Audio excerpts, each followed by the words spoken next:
Shalom Bapak Ibu Saudara yang terkasih di dalam Tuhan. Hari ini kita akan merenungkan bagian firman Tuhan dari Ibrani 3 ayat 7 sampai 9. Ibrani 3 ayat 7 sampai 9. Demikian firman Tuhan. Sebab itu seperti yang dikatakan Roh Kudus, pada hari ini jika kamu mendengar suaranya, janganlah keraskan hatimu seperti dalam kegeraman pada waktu pencobaan di padang gurun, di mana nenek moyangmu mencobai aku dengan jalan menguji aku, sekalipun mereka melihat perbuatan-perbuatanku 40 tahun lamanya.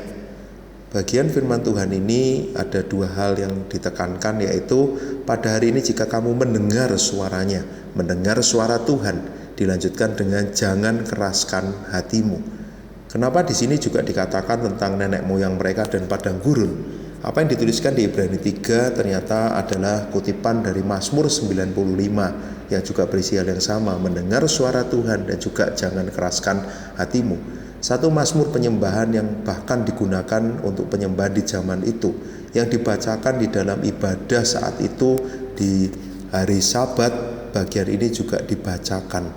Satu hal yang penting yang terus diingatkan kepada mereka ketika digunakan sebagai mazmur penyembahan, berarti dikatakan kamu harus terus ingat mendengar suara Tuhan dan jangan mengeraskan hatimu. Ketika kita melihat nasihat ini diberikan, bukankah yang dilakukan oleh orang Israel pada saat itu? Mereka tahu apa yang Tuhan sudah lakukan. Ayat 9, mereka tahu perbuatan-perbuatanku 40 tahun lamanya, tetapi tidak jarang mereka juga melakukan hal yang mendukakan hati Tuhan. Bagaimana mereka masih mengikuti keinginan mereka sendiri, masih memikirkan apa yang membuat mereka boleh memberikan rasa aman. Bahkan ada banyak hal di mana mereka tidak percaya kepada Tuhan. Bahkan yang lebih keras lagi, mereka memberontak, mereka mengeraskan hati mereka. Mereka lupa bagaimana Tuhan adalah Tuhan yang sudah melepaskan mereka, membebaskan mereka, menyelamatkan mereka, bahkan menolong mereka setiap hari. Karena itu bagian Mazmur ini mengingatkan kepada generasi demi generasi, bagaimana kamu harus terus mendengar suara Tuhan dan jangan mengeraskan hatimu. Bahkan ketika kamu mengeraskan hatimu dari ketidaktaatanmu, dari hal yang akhirnya kita tidak bisa fokus lagi kepada Tuhan, ada banyak hal yang akan kita alami yang tentu akan membuat kita jauh dari Tuhan, membuat kita bisa melakukan hal yang tidak benar karena ketidaktaatan kita, membuat kita menolak untuk tunduk sehingga kita hidup dengan cara kita sendiri, padahal itu bukan cara yang baik dan seharusnya.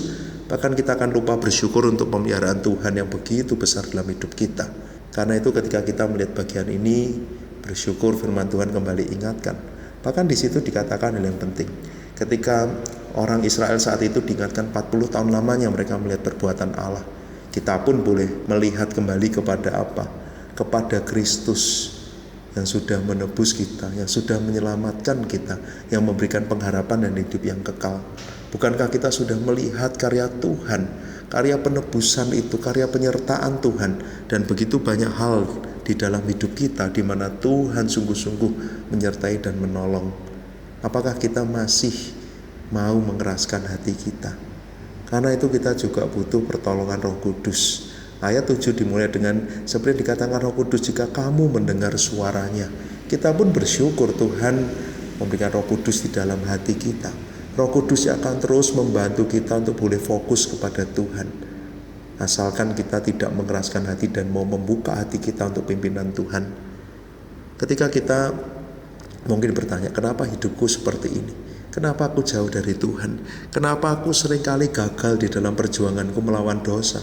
Kenapa aku tidak bisa taat melakukan apa yang menjadi kehendak Tuhan? Hal ini boleh menjadi perenungan. Apakah kita sudah membiarkan Roh Kudus yang bekerja di dalam hati kita, yang menguasai hati kita, sehingga kita dengan hati yang siap untuk terbuka, hati yang siap dikoreksi, hati yang terbuka untuk melihat arahan yang Tuhan berikan, petunjuk yang Tuhan berikan, hati yang mau terus belajar, yang mau terus diingatkan, hati yang mau firman Tuhan juga berbicara dan berkuasa di sana. Apakah hati itu yang ada di dalam hati kita saat ini? Ketika kita boleh membiarkan Roh Kudus yang menguasai hati kita, ketika kita mau terus taat dan mendengar suaranya, tentu apa yang akan kita lakukan akan menjadi berbeda. Karena itu jangan keraskan hati kita. Kita harus belajar dari kesalahan mungkin orang Israel saat itu. Bagaimana mereka terus-menerus melawan Tuhan dan akhirnya mereka pun yang mengalami kerugian.